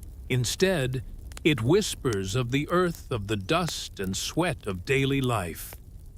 This morning, you even applied a touch of soot to your face, not as a disguise, but as a testament to your new, unremarkable existence. Here, clean faces are viewed with suspicion, and you've learned to speak sparingly, to listen intently. You've begun to grasp the rhythm of this life. Not so much the words, but the cadence, the pauses, the subjects that stir the hearts of the people around you. Conversations swirl around bread. The unpredictability of rain, the latest gossip about the baker's daughter who vanished for days, or the tanner's wife who bore twins. The murmurs of daily life, these are the threads you weave into your new inconspicuous existence. Oh, the tales that drift through the air like whispers in the wind. The beggar's curse upon the tax collector's mule. A story you recount with a cautious breath when the atmosphere beckons. You don't claim to possess the secrets of the universe, merely that these tales have found their way to you along the dusty roads. No one dares to question their veracity, for who among us hasn't heard whispers on the road? Yet you've learned the art of silence too. You refrain from speaking of prices, measurements, or the passing of days. Numbers you've banished from your lips, unless they're first uttered by another. Words like kilometer, coffee, or Tuesday are forbidden unless someone else breaks the seal of silence first. Phrases like makes sense or no problem have vanished from your vocabulary, replaced by a simple very well accompanied by a nod. Yes, you nod a lot. Still, there are times when eyes dart suspiciously your way. Perhaps it's your hands, too clean, too soft, betraying your outsider status. Or maybe it's your involuntary flinch at the sound of a cough, or your perpetual air of being slightly lost. But these sidelong glances are becoming mere flickers like shadows passing over the moon. People have larger concerns now: the bishop's new decree, the price of barley that seems to climb with each passing day. You are not their problem. You're scarcely their curiosity anymore. And this you consider a triumph of sorts. A rhythm has settled into your days. You rise before the bells toll, join the queue at the friary for a broth so thin it's almost transparent. You avert your gaze from the man who once tried to sell you his wife's hair. At the docks, you lend your strength in exchange for half a fish, only to return it when you discover it's more maggot than meal. The bakery offers no better bargain. You settle for crusts. You eat on a step, feigning that you're merely pausing between errands. A smile graces your lips once when a child drops a turnip, and you, with a swift motion, catch it before it meets the mud. With a sigh, you return the borrowed item. "Give it back," she says, her eyes shining, as if you've bestowed upon her a treasure. A warmth fills your chest, a semblance of humanity that you hadn't realized you were missing. Even the pervasive smells of this foreign land have begun to mingle with your senses. Not that you're accustomed to them, no, but the retching has ceased. The tannery's stench no longer prompts you to shield your nose. The uphill waft of latrine odors doesn't send you into spasms of dry heaving. You've come to a point where the sight of carcasses being stripped bare in the open doesn't turn your stomach. Now you merely squint and hasten your pace. Progress, indeed. Someone hails you as a pilgrim, the title lacking its usual edge of doubt. They inquire about your destination. Santiago, you respond, adding with a shrug, eventually. They nod, understandingly. It's a word that echoes in every traveler's heart. They extend a piece of crusty bread, a simple gesture of kindness in this harsh world. You express your gratitude in the local tongue, fumbling with the verb tense, but close enough to be understood. An invitation to sit is offered, and you accept, settling down for an hour. You're no longer an outsider. You're just another soul on a journey, your feet weary, your pockets empty, your stories still unripe for sharing. You lean against a wall, sharing a companionable silence with someone whose name you've forgotten. Breaking bread that's lost its freshness. The silence between you is not uncomfortable. You listen to the distant peal of church bells, watch chickens squabble in the mud. And for a fleeting moment, you could almost believe you belong. Almost. But the longing for what you've left behind is palpable. You miss the comfort of your own shoes, the cool relief of ice, the simple pleasures of toothpaste, proper bandages, and the freedom to voice your hunger without fear of being robbed or pied. Here, survival is the language spoken, leaving little room for the trivialities of daily life. Yet in this crucible, you've learned to adapt, to blend, to survive. You've learned that the essence of connection transcends mere words. It's about understanding the world each person carries within them. Here, where survival reigns, you've found a different kind of small talk, one that speaks through shared glances, nods of understanding, and the silent acknowledgement of each other's struggles. You've learned that even in a place where everything is about survival, there's still room for the human spirit to thrive, to connect, to remember what was, and to dream of what might be. Disappearing isn't merely a sleight of hand, it's an art form. Tonight, as you huddle in the shadowy nook of a smoldering storeroom, clutching a threadbare, moldy blanket, and savoring the last morsel of another's benevolence, you might feel a fleeting sense of belonging in this bygone era. You'll never truly fit in, but for now, you're tolerated. And in this medieval world, that's the nearest you'll get to tranquility. 125:56. You lay on what could charitably be called a bed, a heap of straw that does little to shield you from the cold, hard ground. Your feet still caked in grime ache with every slight movement. Your tunic damp and rough as wet burlap clings to your skin. The air dense with the scent of wood smoke perspiration, and the distant sour whiff of decayed vegetables from the alley suffocates you. Tattitude. You shift, seeking a position where the straw doesn't prick, or the wall doesn't teem with life. Closing your eyes, you conjure images of home. Not the warmth of a loved one, or the comfort of familiar walls, but the simple modern miracle of a faucet. A silver gleaming savior that dispenses clear, cold water on command. You dream of brushing your teeth, of the luxury of flushing toilets, of deodorant shampoo, antibacterial soap, and socks. Oh, the blissful thought of socks. So 26:49.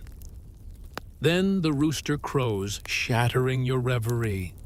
With a groan that resonates through your stiffening bones, you rise. Morning has broken again, and against all odds, here you remain. Let's tally the score. You've endured, perhaps not flourished, nor truly blended in, but you've navigated days of dirt, dread, disease, and defeat. You've foraged for food mumbled in Latin, spun tales of your past, concealed your gadgets, dodged the executioner's noose, and learned that you can indeed sleep through the cacophony of bells, the nuisance of fleas, and the vigilance of curfew patrols. But not all at once. 127. Each new day brings its own set of challenges, its own peculiar blend of hardship and hope. You wonder as you face this medieval dawn, what new trials await. What small victories will you claim today? In this relentless dance of survival, every moment of peace, however fleeting, is a victory. Once upon a time, in the relentless grind of medieval existence, the question wasn't merely about survival, but about maintaining one's sanity amidst the unyielding hardship. Life here doesn't pause for sore muscles or a bruised dignity. There's no escape hatch, no respite, no counselor to share your woes with. It's just one survival challenge after another, an endless cycle of endurance. You've now attuned to the rhythms of this austere life.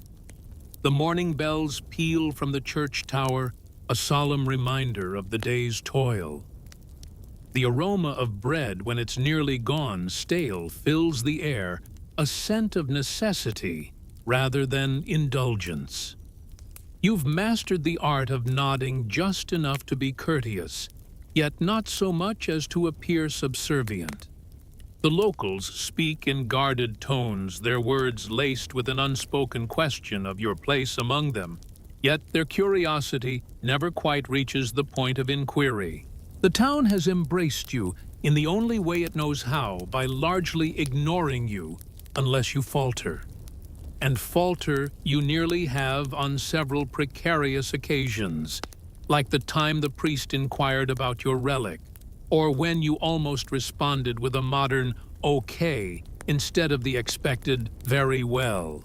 Or that cringe-worthy moment when your pronunciation betrayed you as an outsider, as if ordering tapas in a foreign land. Yet with each misstep you've adapted, learning an unspoken rule.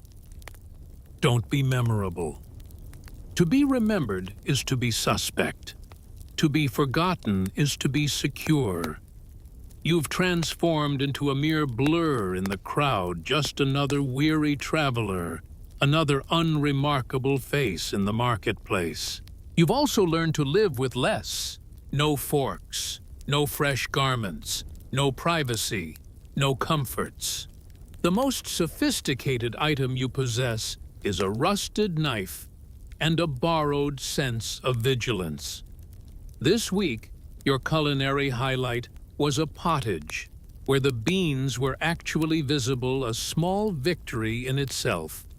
And your proudest achievement, not retching after drinking from a bucket that moments before had been used for washing feet. In this world, where every day is a battle, what does it mean to truly live? How do you find joy in the mundane, the beauty in the bleak? As you navigate this unforgiving landscape, your deepest moments are not of despair, but of resilience, of finding a spark of humanity in the most unexpected places. As the cool, clear stream caressed your face, a revelation struck you. It no longer burned. 30s. 3. Somewhere along this rugged journey, your body had begun to adapt. The blisters that once plagued your feet now hardened into resilience. The queasiness that twisted your stomach had subsided. Your ears, once bewildered, now danced to the rhythm of the local dialect. Your eyes, accustomed to the flicker of candlelight, no longer yearned for the harsh glare of electric bulbs. And your phone, that once indispensable appendage, faded into the recesses of your memory. But time travel, oh how it plays its tricks. No one whispers to you about the gnawing boredom that becomes a parasite, clawing at your sanity in those endless hours between chores and meals. Or the profound silence, the absence of glass music and laughter, not the spontaneous kind, but the deliberate act of seeking joy. The world here was once enveloped in silence, devoid of the hum of electricity or the roar of engines, filled instead with the crackle of fire, the chime of bells, the soft patter of footsteps, and always the voices. Ever-present voices. And within you, a peculiar primal part of your brain begins to embrace this stillness. Not the dirt, not the hunger, but the raw, unfiltered existence. Here, life is distilled to its essence. Eat, sleep, work, survive. Your thoughts shift away from emails and bills, from the relentless chaos of your own timeline, towards simpler concerns, the next meal, the weather, and the watchful gaze of the man in the corner eyeing your coin pouch with intent. Yet, do not romanticize this past. 5, it is not a noble epoch. It's merely a harsh one. You've witnessed too many coughs that never cleared. Too many children, their small frames bent under burdens far too heavy. Too many weary souls with vacant stares. Too many silent departures. You've come to understand deep in your marrow that most did not live history. They merely endured it. As night falls once more, 3202, you settle onto your straw mats, finding them slightly less irritating, slightly more comforting, resigned to the simplicity of survival. As the rhythmic echo of footsteps on cobblestone fades into the night, you strain your ears for any hint of danger. Nothing but the dwindling sound of departure. You clutch your cloak closer, a shield against the biting cold, and cradle your meager belongings close to your heart. In a whisper, you utter the opening lines of a prayer, not out of faith, but as a plea to whatever powers might be listening. Is this the cycle of life in medieval England? A relentless tide of cold, hunger, and confusion, yet as the stars wink down from the inky sky, you find solace in this simple truth. Tonight, you are alive. And in this moment, that is everything. Thank you, dear viewers, for joining us on this journey through time. Your presence has warmed our hearts. We implore you to share your thoughts in the comments. Let your appreciation be known. With a like, spread the word through a share, and consider subscribing to our channel. Let us keep the conversation alive together.